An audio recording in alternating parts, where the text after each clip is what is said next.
নির্বাচন কমিশন পুনর্গঠনে রাষ্ট্রপতির আলোচনার উদ্যোগ। 18 ডিসেম্বর বিএনপির সঙ্গে সংলাপ, স্বাগত জানিয়েছে আওয়ামী লীগ বিএনপি। এজেন্ডা তো হচ্ছে এটি যে নির্বাচন কমিশন গঠন। বিএনপি চেয়ারপারসন যে 13 দফা প্রস্তাব করেছেন, এটাই হবে মূল ভিত্তি আলোচনা। ইতিমধ্যেই বিএনপিকে আমন্ত্রণ জানিয়েছেন, আমরা স্বাগত জানাই। আমরা আশা করি মহামান্য রাষ্ট্রপতি সকলের সাথে আলাপ করেই একটি গ্রহণযোগ্য নির্বাচন কমিশন গঠন করবেন। সংকট উত্তরণের পথ হিসেবে দেখছেন পর্যবেক্ষকরা। বিএনপি একটা দাবি করেছিল যে রাষ্ট্রপতি একটা আলোচনা করুক, সেটা রাষ্ট্রপতি শুনেছেন। তো যদি বিএনপি এমন কোনো দাবি রাখে যেটা জনগণ মনে করে যে হ্যাঁ গ্রহণযোগ্য, তাহলে বিএনপির মাপটা বাড়বে। দেখছিলেন প্রধান শিরোনাম। সন্ধ্যার সময়ের সঙ্গে আছি আমি হাফসাতুন্নেসা এবং আমি ফয়সাল মোর্শেদ। এবার অন্যান্য শীর্ষ সংবাদ। নিম্ন আদালতের বিচারকদের আচরণবিধি বিষয়ে রাষ্ট্রপতিকে ভুল বোঝানো হয়েছে, মন্তব্য আপিল বিভাগের। 15 জানুয়ারির মধ্যে গেজেট আকারে প্রকাশের নির্দেশ। মেয়রের পাশাপাশি কাউন্সিলর প্রার্থীদের পদচারণায় মুখর নারায়ণগঞ্জ সিটি। প্রতিশ্রুতির ফুলঝুরি নয়, প্রার্থীর যোগ্যতাকে এগিয়ে রাখছেন ভোটাররা। আধিপত্য বিস্তার ও টেন্ডার নিয়ে বিরোধের জেরে চট্টগ্রামে হত্যা করা হয় ছাত্রলীগ নেতা দিয়াসকে। দাবি তার অনুসারীদের, হদিস মিলছে না ঠিকাদারের দেয়া চেকের। এবং প্রশাসনের ছত্রছায়ায় থানায় হত্যা মামলাও পাল্টে যাচ্ছে 54 ধারায়। পার পেয়ে যাচ্ছে আসামিরা, অভিযোগ ভুক্তভোগীদের। পুলিশের আচরণ অনৈতিক, মন্তব্য আইনজীবীদের।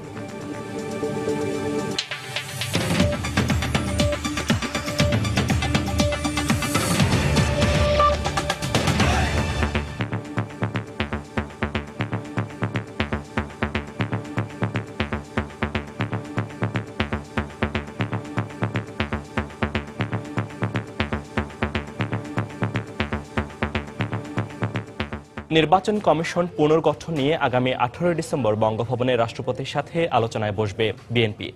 আলোচনার এই উদ্যোগকে ইতিবাচক হিসেবে দেখছে বিএনপি ও ক্ষমতাসীন আওয়ামী লীগ। আলোচনায় ডাকা অন্যান্য দলগুলো রাষ্ট্রপতির এই উদ্যোগকে স্বাগত জানিয়েছেন। এই উদ্যোগকে শুধু আলোচনায় সীমাবদ্ধ না রেখে সংকট থেকে উত্তরণের পথ তৈরির উপলক্ষ হিসেবে দেখতে চান বিশ্লেষকরা।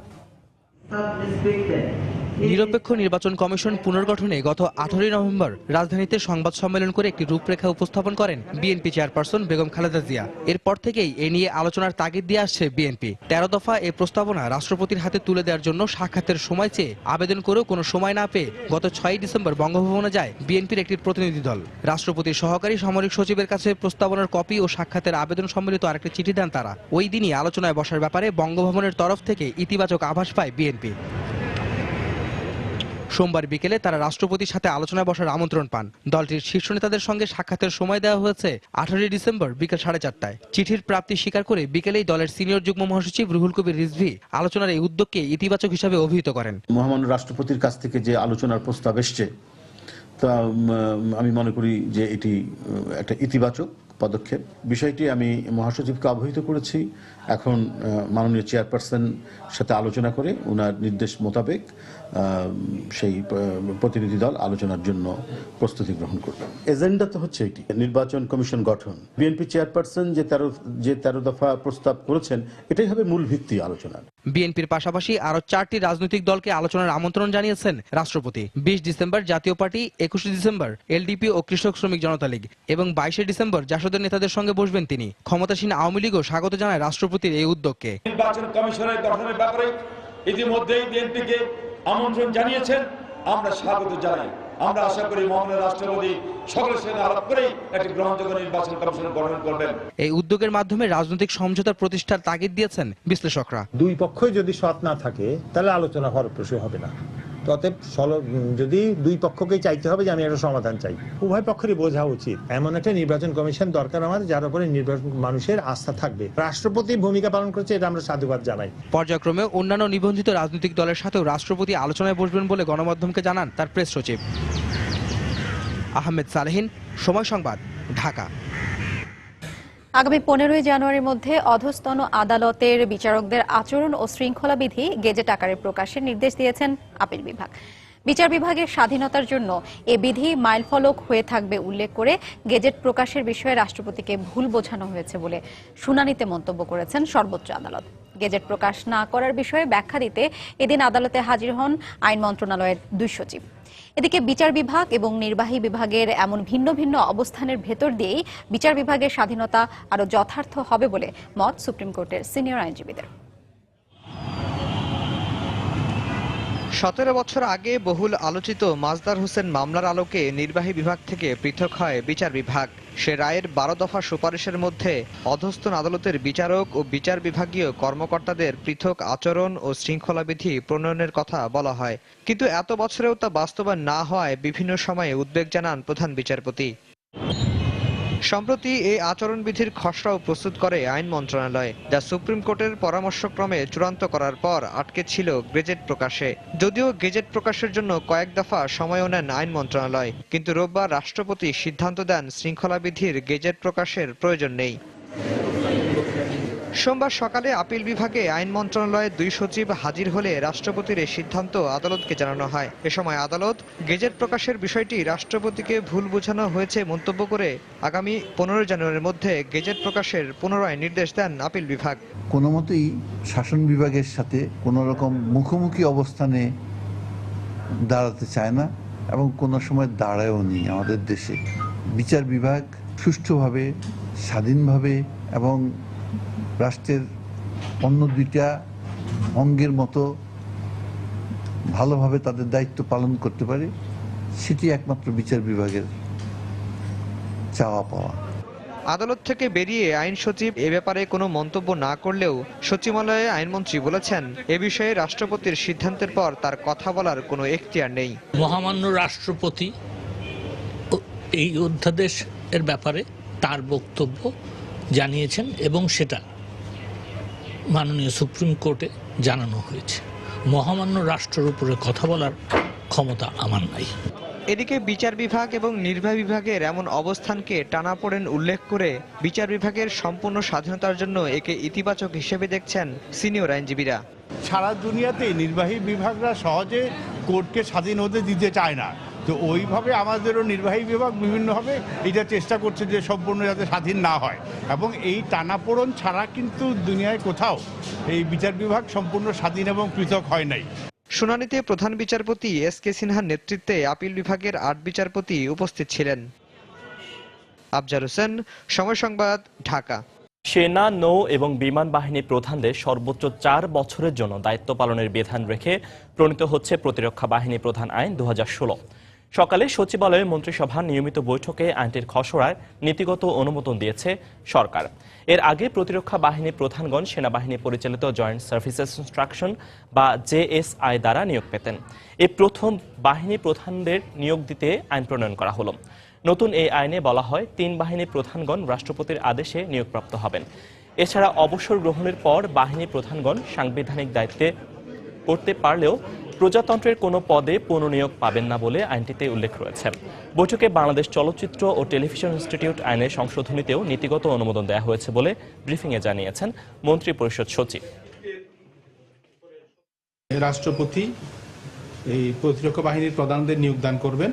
জনস্বার্থে যদি অবসর প্রদান না করা হয় বা বাহিনী প্রধান যদি স্বেচ্ছায় নিজে অবসর গ্রহণ না করেন, তাহলে একসঙ্গে বা বর্ধিতকরণ সহ সর্বমোট নিয়োগ অনূর্ধ্ব হবে 4 বছর, অর্থাৎ 4 বছরের বেশি অ্যাপয়েন্টমেন্টটা হবে না। কোনো অবসরপ্রাপ্ত বাহিনী প্রধান অবসরপ্রাপ্ত হইবার বা স্বেচ্ছায় অবসর গ্রহণ করিবার পর আর কোনো সামরিক বা অসামরিক পদে পুনঃনিয়োগ লাভে যোগ্য হইবেন না। নারায়ণগঞ্জ সিটি কর্পোরেশন নির্বাচনের খবর। উৎসাহ উদ্দীপনায় চলছে নির্বাচনের প্রচারণা। সকাল থেকেই প্রার্থীরা বিভিন্ন পাড়া মহল্লায় গণসংযোগ চালাচ্ছেন। আওয়ামী লীগ প্রার্থী সেলিনা হায়াৎ আইভী ব্যর্থ বলেই আবারও নানা প্রতিশ্রুতি দিচ্ছেন বলে দাবি করেছেন বিএনপি প্রার্থী সাখাওয়াত হোসেন খান। তবে আইভীর দাবি, জনগণই ব্যালটের মাধ্যমে 22শে ডিসেম্বর বিচার করবে কে সফল আর কে ব্যর্থ। নির্বাচনী প্রচারণার 8ম দিনে আওয়ামী লীগের মেয়র প্রার্থী সেলিনা হায়াৎ আইভী 13 ও 14 নম্বর ওয়ার্ডে প্রচারণা চালান। এ সময় ভোটারদের সঙ্গে কথা বলেন ও তাদের সমস্যার কথা শোনেন সাবেক এই মেয়র। আবারও নির্বাচিত হলে বিদ্যমান সমস্যা দ্রুত সমাধানের আশ্বাস দেন তিনি। Long term, short term, mid term যে প্ল্যানগুলি আছে সেগুলি আস্তে আস্তে বাস্তবায়িত হবে। হ্যাঁ, মানুষ যেটা চায় সেটা তো টুডে অর টুমরো করে দিতে হবেই। নারায়ণগঞ্জবাসীকে আপনি জিজ্ঞেস করবেন আমি কি করেছি কি করি নাই। সিদ্ধিরগঞ্জ এবং বন্দরে এখনো কিছু কিছু ওয়ার্ডে অনেক কাজ বাকি আছে, সেই কাজগুলি করতে হবে। আমি পার্ক করেছি, প্রয়োজনে আরো করব। খেলার মাঠ আছে কিন্তু পর্যাপ্ত না, যুব সমাজকে টানতে হলে আরো বেশি মাঠের প্রয়োজন। এদিকে সকালে দলের কেন্দ্রীয় নেতাদের নিয়ে নগরের বঙ্গবন্ধু সড়ক ও সিদ্ধিরগঞ্জ এলাকায় প্রচারণা চালান বিএনপির মেয়র প্রার্থী সাখাওয়াত হোসেন খান। এ সময় সুযোগ পেলে নগরীকে নতুন করে গড়ে তোলার প্রতিশ্রুতি দেন তিনি। নারায়ণগঞ্জের যে সন্ত্রাস এবং মাদক সেটাকে সামাজিক ঐক্য গড়ে তুলে একটি সামাজিক আন্দোলনের মাধ্যমে সেটা প্রতিরোধ করব। উনি নারায়ণগঞ্জ পৌরসভা এবং সিটি কর্পোরেশনে 13 বছর দায়িত্ব পালন করেছেন। গত 13 বছর উনি ব্যর্থ হয়েছে, এগুলি সে পারেনি, যার জন্য এখন সামনে সে ওয়াদা দিচ্ছে। 27টি ওয়ার্ড নিয়ে গঠিত প্রায় 4.25 লাখ ভোটারের নারায়ণগঞ্জ সিটিতে দ্বিতীয় মেয়াদ নির্বাচন 22 ডিসেম্বর। রাশেদ লিমন, সময় সংবাদ, নারায়ণগঞ্জ। এদিকে নারায়ণগঞ্জে নির্বাচনী প্রচারণায় মেয়র প্রার্থীদের সঙ্গে মাঠে সরব কাউন্সিলর প্রার্থীরাও। নির্বাচনী বৈতরণী পার হতে কাউন্সিলর প্রার্থীরা বাড়ি বাড়ি গিয়ে প্রতিশ্রুতির ফুলঝুরি ছোটালেও ভোটাররা বলছেন মুখের কথায় নয়, প্রার্থীর যোগ্যতা দেখেই ভোট দেবেন তারা। তাফসির বাবুর রিপোর্ট। সকাল, দুপুর, সন্ধ্যা, পায়ে হাঁটা মিছিল কিংবা পথসভা, গ্রামীণ মেঠোপথ কিংবা শহুরে রাস্তা, নারায়ণগঞ্জের সবকিছুই যেন আক্রান্ত নির্বাচনী জ্বরে।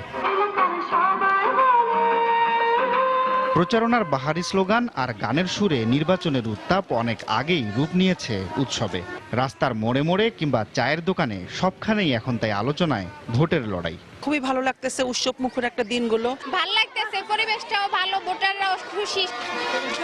সিটি কর্পোরেশনের 27টি ওয়ার্ডে নারী পুরুষ মিলিয়ে প্রায় 200 কাউন্সিলর প্রার্থী চষে বেড়াচ্ছেন প্রতিটি পাড়া মহল্লা অলিগলি।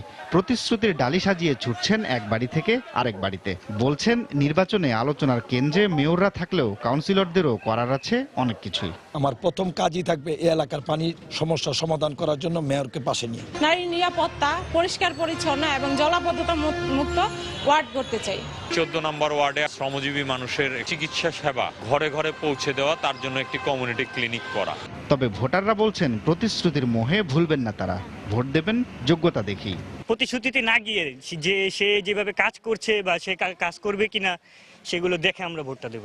সবাই বলে গ্যাস দিব, মানে কে দিবে সেটা আমরা জানি না। যে আমাকে গ্যাস দিতে পারবে তাকেই আমরা ভোট দিব। ভোটের হাওয়ায় উৎসব আর উত্তেজনা তুঙ্গে উঠলেও পরিস্থিতি যেন স্বাভাবিক থাকে এমনটাই প্রত্যাশা ভোটারদের। নারায়ণগঞ্জ সিটি কর্পোরেশনের প্রত্যেকটি এলাকাতে এখন দেখা যাবে এরকম সাজ রব। মূলত মেয়র প্রার্থীদের সঙ্গে সঙ্গে এসব পাড়া মহল্লাগুলো মাতিয়ে রেখেছেন কাউন্সিলর প্রার্থীরাই। তবে ভোটের আগে প্রার্থীদের যে দৌড়ঝাঁপ সেটা যেন নির্বাচনের পরেও এলাকার উন্নয়নে অব্যাহত থাকে, সেরকমটাই প্রত্যাশা সাধারণ মানুষের। তাফসির বাবু, সময় সংবাদ, নারায়ণগঞ্জ। সন্ধ্যার সময় আরো থাকছে। ইংলিশ মিডিয়াম স্কুলের উপর আরোপিত ভ্যাট অবৈধ, হাইকোর্টের রায় 1 জানুয়ারি থেকে কার্যকর।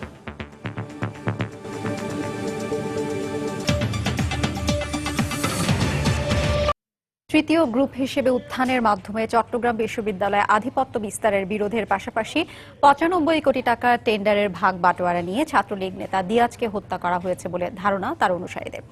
টেন্ডার সমঝোতা হিসেবে ঠিকাদারের দেয়া 25 লাখ টাকার চেকও এ হত্যাকাণ্ডের একটি কারণ বলে দাবি তার অনুসারীদের।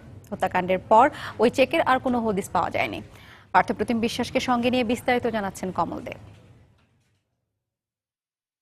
ঢাকা মেডিকেল কলেজ ফরেনসিক ল্যাবে দ্বিতীয় দফায় ময়নাতদন্তের মাধ্যমে নতুন মোড় নিল চট্টগ্রাম বিশ্ববিদ্যালয়ের শিক্ষার্থী এবং কেন্দ্রীয় ছাত্রলীগ নেতা দিয়াস ইরফান চৌধুরীর মৃত্যুর রহস্য।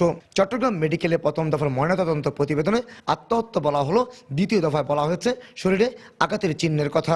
অথচ দিয়াজের পরিবার প্রথম থেকে অভিযোগ করে আসছে তাকে পরিকল্পিতভাবে হত্যা করা হয়েছে। এর আগে আমার ঘর ভাঙচুর করছে, ওদেরকে তো আমি চোখের সামনে দেখছি। তো ঘর ভাঙচুরের মামলায় যদি ওরা একজন দুইজন অ্যারেস্ট হইতো, আজকে আমার ছেলের উপরে হামলাটা হয়তো বেঁচে যাইতো। দিয়াজকে হত্যার কারণ অনুসন্ধান করতে গিয়ে বের হয়ে আসছে চাঞ্চল্যকর তথ্য। এমনিতেই দীর্ঘদিন ধরে চট্টগ্রাম বিশ্ববিদ্যালয়ে ছাত্রলীগের অভ্যন্তরীণ বিরোধ চরমে। এতদিন পর্যন্ত আধিপত্য বিস্তার নিয়ে সভাপতি এবং সাধারণ সম্পাদকের অনুসারীদের মধ্যে বিরোধ ছিল। সম্প্রতি দিয়াজ ছাত্রলীগ কেন্দ্রীয় কমিটির সহ সম্পাদক হিসেবে দায়িত্ব পাওয়ার পর তার নেতৃত্বে তৃতীয় গ্রুপের উত্থান ঘটে। একই সাথে চট্টগ্রাম বিশ্ববিদ্যালয়ের 95 কোটি টাকার উন্নয়ন কাজের টেন্ডার নিয়ে আগের দু গ্রুপ প্রভাব বিস্তার করে আসছিল। এর মাঝে দিয়াজের নেতৃত্বাধীন গ্রুপটিও ভাগবাটোয়ারা নিয়ে অংশীদার হতে চাইলে ঠিকাদারের পক্ষ থেকে তাকে 25 লাখ টাকার একটি চেক দেওয়া হয়, কিন্তু দিয়াজ মারা যাওয়ার পর সেই চেকের আর সন্ধান মিলছে না। ছাত্রলীগের মধ্যে যখন পক্ষ বিপক্ষ হয় তখন মানে একটা পক্ষ এসে একটা নেগোসিয়েশন করার ট্রাই করে যে দিয়াজকে 25 লাখ টাকা অফার করে। 25 লাখ টাকার অফার তখন আমরা শুনেছি যে দিয়াজ জিনিসটা পাইছে। এই সমস্ত বিষয়ের আলোকে একটা কথা বলা যায় যে হয়তো ওই বিষয়টাও মুখ্য ছিল চেকের বিষয়টা। আমরা ধারণা করছি তাকে হত্যাকাণ্ড করে পরিকল্পিতভাবে বা কোনো কৌশলে তার থেকে চেকটা নিয়ে তাকে হত্যা করা হয়েছে। কে দিয়েছে, কেন দিয়েছে এবং বর্তমানে চেকটার অবস্থান কোথায় আছে সেটা তদন্ত করে সুষ্ঠু তদন্ত করে বের হোক, তাহলে হয়তো অনেক কিছু মার্ডার অনেক কিছু ক্লিয়ার হয়ে যাবে। হত্যাকারীদের পক্ষে প্রভাবিত হয়ে প্রথম দফার ময়নাতদন্ত প্রতিবেদনে চিকিৎসকরা আত্মহত্যা উল্লেখ করে প্রতিবেদন দিয়েছে বলে অভিযোগ ছাত্রলীগ এবং তার পরিবারের। আমি যতদূর জানি যে কোনো ডাক্তারের নাম এখানে উল্লেখ ছিল না। সুষ্ঠু তদন্তের জন্য, খুনের বিচারের জন্য এই বিষয়টা খুব অত্যাবশ্যক। 20 নভেম্বর রাতে চট্টগ্রাম বিশ্ববিদ্যালয় এলাকার বাসা থেকে ঝুলন্ত অবস্থায় দিয়াস ইরফান চৌধুরীর লাশ উদ্ধার করে পুলিশ। 23 নভেম্বর দেওয়া ময়নাতদন্তের প্রতিবেদনে আত্মহত্যা বলে উল্লেখ করা হয়, কিন্তু হত্যাকাণ্ডের জন্য দায়ী করে ছাত্রলীগ নেতা, সহকারী প্রক্টর সহ 10 জনকে আসামি করে 24 নভেম্বর আদালতে মামলা দায়ের করে তার পরিবার। পরবর্তীতে আদালতের নির্দেশে গত 10 ডিসেম্বর কবর থেকে লাশ তুলে পুনরায় ময়নাতদন্ত করা হয়। কমল দে, সময় সংবাদ, চট্টগ্রাম। অভিযোগের সুরাহা করবেন আদালত, কিন্তু তার আগেই হত্যা মামলার মতো আমলযোগ্য অপরাধের আসামিরা পার পেয়ে যাচ্ছে প্রশাসনের ছত্রছায়ায়। ভুক্তভোগীরা মনে করেন নানা কারণ দেখিয়ে আসামিদের বাঁচিয়ে দিতে থানায় হত্যা মামলা পাল্টে যাচ্ছে 54 ধারার সন্দেহভাজনের গণ্ডিতে। সিলিয়া সুলতানা রিপোর্ট। পুলিশ আমার গাড়ি মেরা বলে যে আপনি কি জানেন, আপনি কি দেখছেন, আপনি কি সাথে ছিলেন যখন আপনি ছেলে লোকাল কিভাবে আমরা মামলা নিব, কিছু টাকা নিয়ে দিতাম আপনার। আমি টাকা দিয়ে কি করবো? আমি আপনি আমার মামলা লন যদি ওরা নিজস্ব অবস্থায় দিয়ে বাকি না, আমি মামলা নিতে পারবো না। ছোটখাটো নয়, ছেলে হত্যার অভিযোগ। গড়িমসির 1 মাস পর আদালতের হস্তক্ষেপে মামলা গ্রহণ করতে বাধ্য হয় কেরানীগঞ্জ মডেল থানা। মামলার বাদী ময়না আক্তার এখন আছেন ওমানে, সেখান থেকেই তার সাথে কথা হয়। মামলা থানায় আমার মামলা নেয় না, আমার মামলাটা থানায় দিল না। গরিবের জন্য কেউ নাই আপা, গরিবের জন্য দুনিয়াতে কেউ নেই। আমার ছেলের জন্য আমি সাহায্য পাইলাম না পুলিশের কাছে। যদি পুলিশ আমার কথা শুনতো, সাহায্য করতো আমারে, আমি আমার ছেলের জীবিত পাইতাম। আমি যখন ফোন দিকে বিদেশ থেকে আমার পুরো ফোন টাকা দেয়, ফোন টাকা দেওয়া, তখন হয়তো মোবাইল আমার কাছে ছিল আপা, কিন্তু পুলিশে আমার কোনো কথা শুনলো না। ময়না আক্তারের মামলার কাগজপত্র পাওয়া গেল, সে হিসেবে 6 মে হত্যা করা হয় সাগরকে। লাশ পাওয়ার পরও পুলিশ অভিযোগ না নেয় হত্যার 6 দিন পর আদালতের শরণাপন্ন হন তারা। 12 জুন আসামিদের হত্যা মামলায় গ্রেফতারের আদেশ দিলেও তার 10 দিন পর মামলা নেয় পুলিশ। এর মধ্যে আসামিদের 54 ধারায় জনরোষানল থেকে বাঁচানোর কথা জানিয়ে সন্দেহভাজন হিসেবে আটক দেখানো হয়, আর তাতে আসামিরাও পেয়ে যায় জামিন। পোস্টমর্টেমের ফাইনাল রিপোর্টে বলা হয় কেমিক্যাল রিপোর্টে হঠাৎ মৃত্যুর কোনো উপসর্গ পাওয়া যায়নি, তাই অধিকতর তদন্তের প্রয়োজন রয়েছে। এ বিষয়ে কেরানীগঞ্জ মডেল থানায় গেলে ভারপ্রাপ্ত কর্মকর্তা জানান পানিতে ডুবায় কিসের কেস হবে, আর জানিয়ে দেওয়া হয় থানার সর্বোচ্চ ক্ষমতাধর হিসেবে মামলা নেয়া বা না নেয়ার ক্ষমতাও রয়েছে ভারপ্রাপ্ত কর্মকর্তার। একদম সুপ্রিম প্রাইমারি ইনভেস্টিগেশন করার পর মনে হয় যে না এখানে ঘটনা ওরকমই নেই, কোনো মামলা নাও নিতে পারে। ভুক্তভোগী পরিবারের দায়ের করতে যাওয়া হত্যা মামলাকে কোনো মতে 54 ধারায় সন্দেহভাজন হিসেবে গ্রেফতারের মামলা দেখানোর নজির আরো রয়েছে অনেক। যে রিপোর্টটা বাইরেছে আরো আগে, আমরা অনেক খবর লইছি, খবর লওয়ার পরে জানতাছি যে রিপোর্ট আরো আগে বেরিয়েছে, কিন্তু এরা গাফলতি করতেছে। মামলা হয়েছে, কিন্তু মামলা হয়েছে এইভাবে যেহেতু সন্দেহ মামলা দিছে এরা। সাংবাদিক সম্মেলন করলাম, তোমার ছেলে হত্যা আসামি কি তোমার মনে সাংবাদিকেরা ধরবে না তোমার ভাই ধরবে না পুলিশ ধরবে? না রে ভাই, এটা কাজটা ঠিক করে না, তবে শুধুমাত্র হত্যা নয়, যে কোনো অভিযোগ নিতে বাধ্য পুলিশ। পাশাপাশি যে কোনো ধরনের আমলযোগ্য মামলার বিষয়ে প্রথমেই পুলিশের নিজস্ব কোনো সিদ্ধান্তে পৌঁছানো অনৈতিক বলে মনে করেন এই আইনজীবী ও ফরেনসিক বিশেষজ্ঞ। হত্যা মামলার অভিযোগ নিয়ে গেলেন, ওনারা এখন ডিসাইড করছেন যে এটা আদৌ হত্যা মামলা হবে কি হবে না, তাহলে ইনভেস্টিগেশনের জায়গাটা কোথায় থাকলো? তাহলে কোর্টের ভূমিকা রাখার সুযোগটা কোথায় থাকলো? এখন যদি থানাতে ওসি সাহেব যদি ডিসাইড করতে শুরু করেন যে কোনটা হত্যা মামলা হয়েছে আর কোনটা হত্যা মামলা হয়নি, তাহলে তো আসলে সাধারণ নাগরিকের প্রোটেকশনের যে প্রাথমিক জায়গাটা সেটাতে কিন্তু আসলে ব্যারিয়ার তৈরি হলো। পুলিশের জন্য ইমেজের প্রশ্ন, কারণ জনগণের পুলিশের উপরে আস্থা তখনই আসবে যখন জনগণ মনে করবে যে তারা তাদের অভিযোগের কিছুটা প্রতিকার পাচ্ছে। এখন যেই পুলিশ আমার অভিযোগ নিচ্ছে না সেই পুলিশ আমার প্রতিকার করবে অভিযোগের, এটা তো কোনো কেউ আশা করতে পারে না। পাশাপাশি বিভিন্ন প্রশাসনের এ ধরনের আচরণ ও ভুক্তভোগীদের ভোগান্তির সমাধানে ন্যায়পাল প্রতিষ্ঠা করার প্রয়োজন বলে মনে করেন তারা। সেলিয়া সুলতানা, সময় সংবাদ, ঢাকা। সন্ধ্যার সময় আরো থাকছে। নিউজিল্যান্ডেও সিরিজ জয়ের ধারাবাহিকতা রাখতে চান সাকিব আল হাসান। ক্রিকেটারদের পারফরম্যান্স ঠিক থাকলে মিলবে প্রাপ্তি।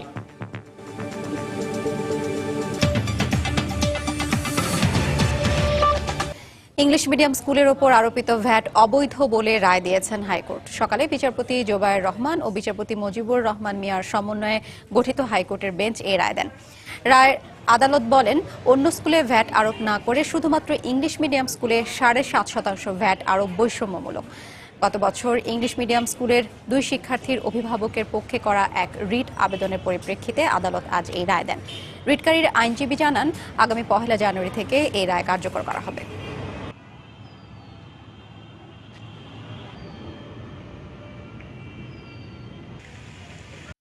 সরকারি কাজে গতি আনতে নথি মুভমেন্ট পদ্ধতি চালু করেছে ডাক ও টেলিযোগাযোগ মন্ত্রণালয়।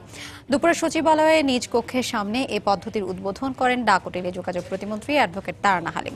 এ সময় তিনি উপস্থিত কর্মকর্তাদের পদ্ধতি সম্পর্কে বিস্তারিত তুলে ধরেন। পরে প্রতিমন্ত্রী এক ব্রিফিংয়ে সাংবাদিকদের বলেন, এখন থেকে কোন ফাইলটি কোথায় কোন কর্মকর্তার টেবিলে কতদিন আটকে থাকে তা মনিটরের মাধ্যমে সরাসরি দেখা সম্ভব হবে। এক্ষেত্রে কোনো ধরনের গোপনীয়তা থাকবে না বলেও জানান তিনি।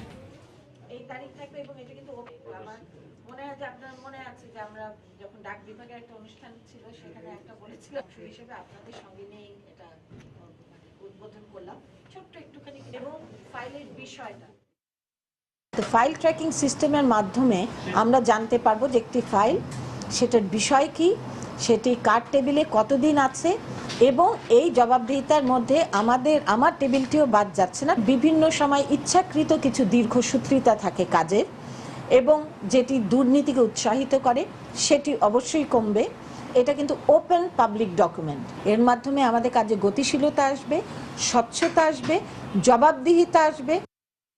মুক্তিযুদ্ধ ও মুক্তিযোদ্ধাকে নিয়ে কটাক্ষ করায় চট্টগ্রাম বিশ্ববিদ্যালয়ের উপাচার্য ডক্টর ইফতেখার উদ্দিন চৌধুরীর বিরুদ্ধে আদালতে মানহানির মামলা করেছেন একই বিশ্ববিদ্যালয়ের সমাজবিজ্ঞান অনুষদের সাবেক ডিন অধ্যাপক ডক্টর গাজী সালাউদ্দিন। দুপুরে চট্টগ্রাম মেট্রোপলিটন ম্যাজিস্ট্রেট আবু সালেহ মোহাম্মদ নোমানের আদালতে এ মামলা করেন তিনি। আদালত মামলাটি তদন্তের নির্দেশ দিয়েছেন গোয়েন্দা পুলিশকে। মুক্তিযুদ্ধকে নিয়ে কিছু কটাক্ষ করেছে, তার মধ্যে আমার দিকে তাকিয়ে আঙুল দিয়ে বলছে যে আমি মুক্তিযোদ্ধা কিনা সেটা সন্দেহ প্রকাশ করেছেন। তো এটা নিয়ে আমার মানহানি হয়েছে এবং আমি বিভিন্ন জনে আমাকে বিভিন্নভাবে প্রশ্ন করছে। আমার ফেসবুক থেকে আমি জানতে পারছি এ পর্যন্ত উনি কখনো করেননি, এ পর্যন্ত কোনো সরি বা দুঃখ প্রকাশ করেননি। সেই জন্য বাধ্য হয়ে আমি ওই কাদম্বিনী মরিয়া প্রমাণ করিল সে মরেনি। আমি যে একটা মুক্তিযোদ্ধা এটা প্রমাণ করার জন্য আমাকে মামলাটা করতে হয়েছে। দেশের বাইরের খবর, ভারতের তামিলনাড়ুতে ঘূর্ণিঝড় ভারদার আঘাতে অন্তত 2 জনের মৃত্যুর খবর পাওয়া গেছে। সোমবার বিকেলে ঘন্টায় 120 থেকে 130 কিলোমিটার বেগে চেন্নাইয়ের উপকূলে আঘাত হানে ঘূর্ণিঝড়টি। এর প্রভাবে তামিলনাড়ু ও অন্ধ্রপ্রদেশের বিভিন্ন জায়গায় ভারী বর্ষণের পাশাপাশি ঝড়ো বাতাস বইছে। এতে গাছপালা ভেঙে পড়ে বেশ কিছু স্থাপনার ক্ষয়ক্ষতি হয়েছে। কোনো কোনো জায়গায় ভূমিধসেরও খবর পাওয়া গেছে। এর আগে বড় ধরনের ক্ষয়ক্ষতি এড়াতে তামিলনাড়ু ও অন্ধ্রপ্রদেশের সর্বোচ্চ সতর্কতা জারি করা হয়।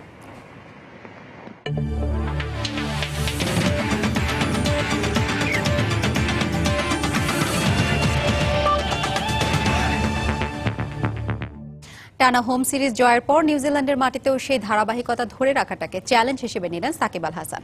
সময় সংবাদে সাকিব আরও জানান, ভিন্ন কন্ডিশন কিংবা উইকেট হলেও ফর্মে থাকা ক্রিকেটারদের পাশাপাশি অন্যদের ফর্মে ফেরাটাও জরুরি, তবেই মিলবে প্রত্যাশার প্রাপ্তি। সাকিব আল হাসানের বিশেষ সাক্ষাৎকারে বিস্তারিত থাকছে সাজিদ মুস্তাহিদের রিপোর্টে। সবশেষ 2014 সালে ওয়েস্ট ইন্ডিজের বিপক্ষে দেশের বাইরে দ্বিপাক্ষিক সিরিজ খেলেছিল বাংলাদেশ জাতীয় ক্রিকেট দল। মাঝে ছিল দুটি আলাদা ফরম্যাটের বিশ্বকাপ, তাই 2 বছরেরও বেশি সময় পর দেশের বাইরে দ্বিপাক্ষিক সিরিজ খেলবে টিম বাংলাদেশ। প্রতিপক্ষ নিউজিল্যান্ড বলেই আলোচনাটা একটু বেশি। বাংলাদেশের জন্য ডাউন আন্ডারের ধারাবাহিকতা ধরে রাখাটা চ্যালেঞ্জিং বললেন দলের অন্যতম ভরসা সাকিবও। তবে তার জন্য প্রস্তুত টাইগাররা। আসলে কোনো কিছু ইম্পসিবল না, আমাদের টিমটা এখন খুব ভালো করছে এবং আমি আশা করি যেন সবাই এই ফর্মটাই ধরে রাখতে পারে এবং যারা একটু ফর্ম কম আছে তারাও যেন আরো ভালো পারফর্ম করতে পারে নিউজিল্যান্ডে। আমার কাছে মনে হয় খুব ভালো একটা প্রতিদ্বন্দ্বিতাপূর্ণ সিরিজ হবে। নিউজিল্যান্ডে গত বিশ্বকাপে খেলা দুটি ম্যাচে মাশরাফিরা ভালো করলেও এবার দ্বিপাক্ষিক সিরিজ বলেই উইকেটের আচরণ আর তেমনটি হবে না। সাকিবের মতে সেক্ষেত্রে দায়িত্বটি নিতে হবে ব্যাটসম্যানদেরই। এখানে আর কি হোম টিমরা অ্যাডভান্টেজ নিতে পারে চাইলে, সো ডিপেন্ড করতেছে কেমন উইকেট ওরা বানাতে চায়। আমাদেরও কোয়ালিটি ফাস্ট বোলার আছে, বাট আমরা ওই কন্ডিশনে কেমন ব্যাটিং করবো এটাই আসলে সব থেকে বড় চ্যালেঞ্জ থাকবে এই টুর্নামেন্ট, এই সিরিজে। প্রতিপক্ষ যেই হোক নিজেদের মাঠে বাংলাদেশ এখন ছোট বড় সব দলকে অনেকটা পূর্ব ঘোষণা দিয়ে হারায়। এই তো কদিন আগে ইংল্যান্ডের হয়েছে এমন অভিজ্ঞতা। নিজেদের মাঠে মাশরাফি সাকিবরা এখন সত্যিকার অর্থেই টাইগার। তবে বড় দলগুলোর বিপক্ষে নিয়মিত জয়ের বিকল্প নেই বেশি ম্যাচ খেলার। 3-4 বছরই কিন্তু ওয়ানডে রেগুলার জিতি, হোমে যত বড় দলই আসুক আমরা কিন্তু জেতার জন্য খেলি এবং জেতার একটা তো এই অভ্যাসটার জন্য আমাদের রেগুলার টেস্ট ম্যাচ খেলতে হবে। হোমে আগে জেতা শুরু করতে হবে কিংবা ড্র করা শুরু করতে হবে, তারপরে জেতা শুরু করতে হবে, দেন আমরা দেশের বাইরের কথা আসলে চিন্তা করতে পারবো। নিউজিল্যান্ডের বিপক্ষে বরাবরই ব্যাটে বলে হেসেছেন সাকিব, হোক সেটা হোম কিংবা অ্যাওয়ে। এবারও তেমন কিছুর অপেক্ষায় লাল সবুজের ক্রিকেট ভক্তরা। সাজিদ মুস্তাহিদ, সময় সংবাদ, ঢাকা। সন্ধ্যার সময় পর্যায়ের শীর্ষ সংবাদ জানিয়ে দিচ্ছে আরেকবার। নির্বাচন কমিশন পুনর্গঠনে রাষ্ট্রপতির আলোচনার উদ্যোগ। 18 ডিসেম্বর বিএনপির সঙ্গে সংলাপ। সংকট উত্তরণের পথ হিসেবে দেখছেন পর্যবেক্ষকরা। নিম্ন আদালতের বিচারকদের আচরণবিধি বিষয়ে রাষ্ট্রপতিকে ভুল বোঝানো হয়েছে, মন্তব্য আপিল বিভাগের। 15 জানুয়ারির মধ্যে গেজেট আকারে প্রকাশের নির্দেশ। মেয়রের পাশাপাশি কাউন্সিলর প্রার্থীদের পদচারণায় মুখর নারায়ণগঞ্জ সিটি। প্রতিশ্রুতির ফুলছুরি নয়, প্রার্থীর যোগ্যতাকে এগিয়ে রাখছেন ভোটাররা। আধিপত্য বিস্তার ও টেন্ডার নিয়ে বিরোধের জেরে চট্টগ্রামে হত্যা করা হয় ছাত্রলীগ নেতা দিয়াজকে। দাবি তার অনুসারীদের, হদিস মিলছে না ঠিকাদারের দেয়া চেকের। এবং প্রশাসনের ছত্রছায়ায় থানায় হত্যা মামলাও পাল্টে যাচ্ছে 54 ধারায়। পার পেয়ে যাচ্ছে আসামিরা, অভিযোগ ভুক্তভোগীদের। পুলিশের আচরণ অনৈতিক, মন্তব্য আইনজীবীদের। এ ছিল সন্ধ্যার সময়। যে কোনো খবর পেতে ভিজিট করুন সময়নিউজ.tv। সঙ্গে থাকুন সময়।